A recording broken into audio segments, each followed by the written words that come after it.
I'm Marky Billson. This is 1420 WEMB Sports Radio. After all, a lot of teams would like to have their problems. 4.5 game lead, National League East. But they just dropped a 2-game series to the Kansas City Royals. And they seem to have been playing, shall we say, sluggishly. Splitting a series with the Washington Nationals over the last weekend. Not playing all that well against the Brewers. And, the Nats, well, they picked up a game yesterday here with this clutch hit from Anthony Rendon. You kind of get the idea what you're going to hear. I gave it away. Against the Colorado Rockies.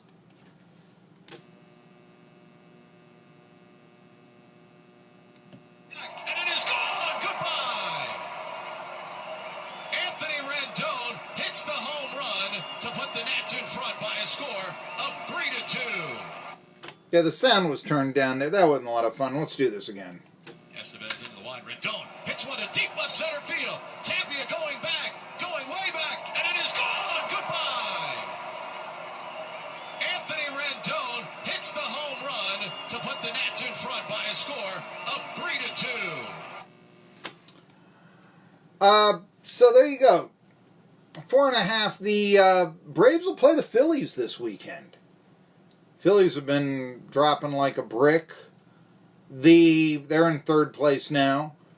And I do wonder, could it be that if the Braves can right their ship against the fighting Phils, and I know that the Phils took, 2 out of 3 from the Pirates or something? Anyway, but if they can go and they can do that, then the Phillies are toast for the rest of the year. I think we can safely say that.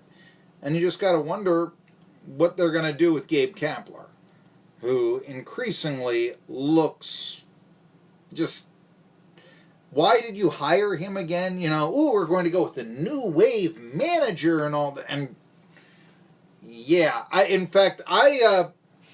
went to see the Phillies play the Pirates in Pittsburgh over the weekend. They were celebrating the 79 World Championship team. I was, moved to Pittsburgh when I was 8. I've always loved the 79 family, that sort of thing. So they were honoring them. I wanted to go back. It's my one Pirate game I guess I'll get to see this year, And let's see here.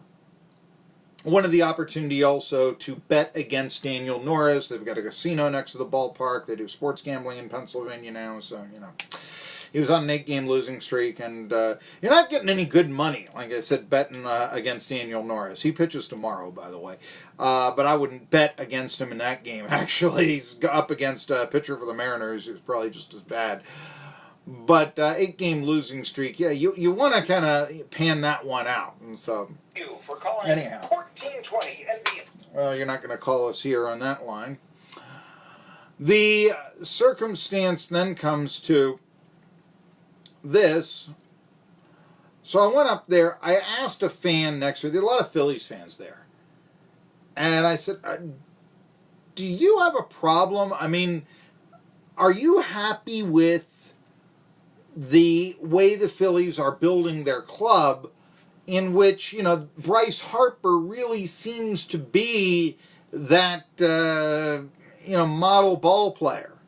Not such a high average, but a lot of dingers, and, because he's got a lot of dingers, free swinger, get the occasional walk. The hope is that if he doesn't hit the home run, he'll be on base with a walk, and the next guy hits a home run. A lot of, for lack of a better term, what I would call Adam Dunn or Pedro Alvarez type ball players. Maybe the average is a little bit higher than that, but, 250 with 30 bombs, that seems to be the Phillies' way. They generally don't hit for average in Philadelphia. I think they're relying a little bit too much on that. Fans were, yes, we do. So, those are the analytics that Gabe Kapler brought in, and I just wonder if a big time, I wonder if the Braves could right their ship against the Phillies. That would be it. Of course, then Braves have to right their own ship. They didn't score at all yesterday against the Royals. So, also, didn't score. In fact, they only got one hit. It's a team that rallied for 6 unanswered runs against the Tigers bullpen on Saturday so that Daniel Norris couldn't be a winner. I guess Norris was taken out after 4 innings anyway, after a rain delay, so that wasn't going to happen. It's the Toronto Blue Jays. Now the 2-2 to Greg Allen. A swing and a line drive, base hit center field. That'll score Powers, and the Indians take a 4-0 lead. And a 3-hit night for Gregory Allen. Tribe's only 2 games back in the Central Division of the American League. Remember, the Twins had a 10-game lead earlier.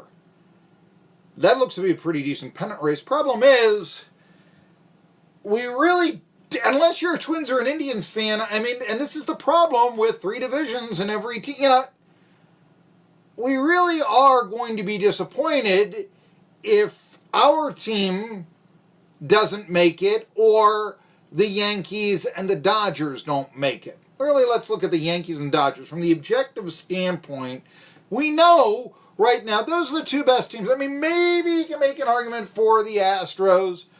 I know the Twins are playing above 600, but it's hard to argue with them when it seems so likely that they're dropping like a brick.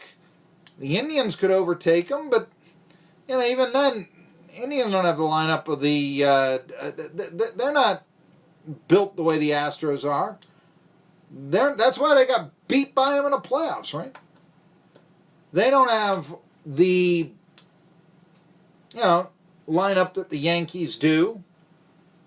And it would be a situation where if the Yankees or the Astros didn't win the American League pennant once the playoffs came about, you're like, what did we play the 162 for? Same thing in the National League. I know the Braves fans, obviously, the Braves fans would like their team to compete in the series. Excuse me, I had to sneeze there. And we know that, they're building, it seems though the Braves may be a year away. Realistically, maybe the Braves a year away.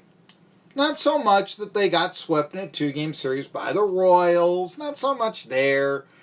I mean, every team's going to have lulls, It's just that it's still, look at the standings. Yeah. There you go. By the way, Cubs, it looks like the St. Louis Cardinals, that might be the team to beat all of a sudden in the NL Central. They're coming on. They've just taken 3 from the Pirates, and they're up in the first inning. I've got a report here, 2-0 on the Buccos up in PNC Park.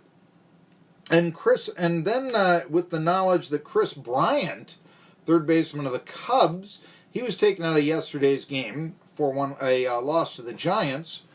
And the Giants have been coming on strong too, but the thing is, okay, what if the Giants do get the wild card? It's sort of like, okay, so what? Here's a 1-game playoff. We get 1 more game. Thank you. Win it, you might get 5 more games. Okay. The Giants do not figure to be really viable World Series contenders. I'm sorry. And talk about trying to win it for their manager or whatever. It doesn't really matter. Anyway, Chris Bryant was taken out of yesterday's game with, what shall we say here, a nagging knee injury.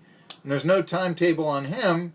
So, yeah, that's the storyline of the Central Division, is that the Cubs could be falling and the Cardinals soon certainly seem to be gaining. As well as I was telling you about how the Indians were hot. One of the reasons why, remember Shane Bieber? He struck out the side in a 1-inning he pitched in the All-Star game. It was in Cleveland. Oh, let's make him the MVP. Yay! I don't know if anybody really had a problem with it. Okay. A little bit of romanticism with that, but okay. Just throw a one-hitter. Throw a one-hitter against the Blue Jays. The fun thing was that he took, I guess it was he took a no-hitter into, what was it, the 7th? And somebody pointed out at ESPN that the Indians were they were only a few outs away from throwing their first no-hitter since Len Barker threw a perfect game in 1981 against the Blue Jays. A lot of these no-hitters, perfect games come against weak teams. Blue Jays were at that time, they never had a winning record. They were still being born in expansion. Danny Ainge, the basketball player, he was playing for the Blue Jays at the time. I don't think his lifetime average was 200. Perhaps one of the reasons why he had to go up against Barker 3 times that day. Anyway, here's the fun thing about that. Typo City. Somebody at ESPN, it's Len Barker. He won the Cy Young Award for the Phillies in '83, helped them win the pennant. Someone, I won't say tweeted, but they put in their press release, first time the Indians could throw a no-hitter when Shane Bieber was mowing him down yesterday in his one-hitter.